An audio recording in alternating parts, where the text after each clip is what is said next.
Martin, great to see you here. Great to be here. Tell us a little bit about yourself and your connection to Ovagen. So I'm a veterinarian by training, graduated from UCD in 1985, spent a number of years in academia, then private practice. Also had a hankering to get back into research, so moved from Donegal to Mayo in 1994. Spent 19 years with Charles River Laboratories, helping them to grow their veterinary business. In 2013, I moved to Switzerland to take on a role within Novartis Animal Health, helping them to accelerate drug development. Also had a hankering to get back to Ireland. When I heard about the role in Ovagen in 2019, decided timing was perfect. So I moved back to Ireland in February 2020 to take on my current role within the Ovagen group. Quite a journey.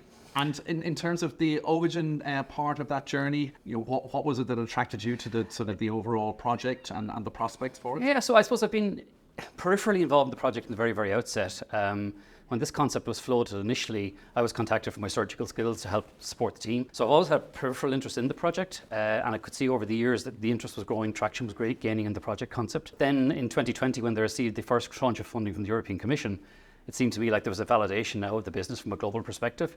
And that was a trigger, I suppose, for me to say, right, let's commit full time to this role. And it's been a decision I've never regretted. And speaking of triggers, for the investors here tonight, what are sort of the two key things that really sort of push buttons for you in terms of Ovagen's prospects? Yeah, I suppose a couple of things. Number one, the company has received over 19 million in investment from various funds, whether it's been the Western Development Commission, Enterprise Ireland, etc. But the promoters themselves have put 4 million of their own money into this business, so they have skin in the game. I think the second thing is that I was part of the group in Charles River that was exited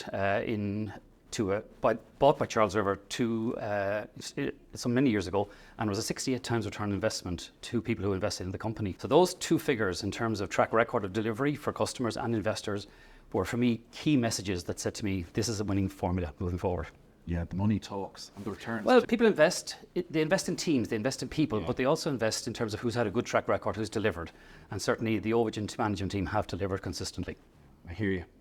Okay, well, best of luck tonight. Thank you so much. Thanks. Pleasure.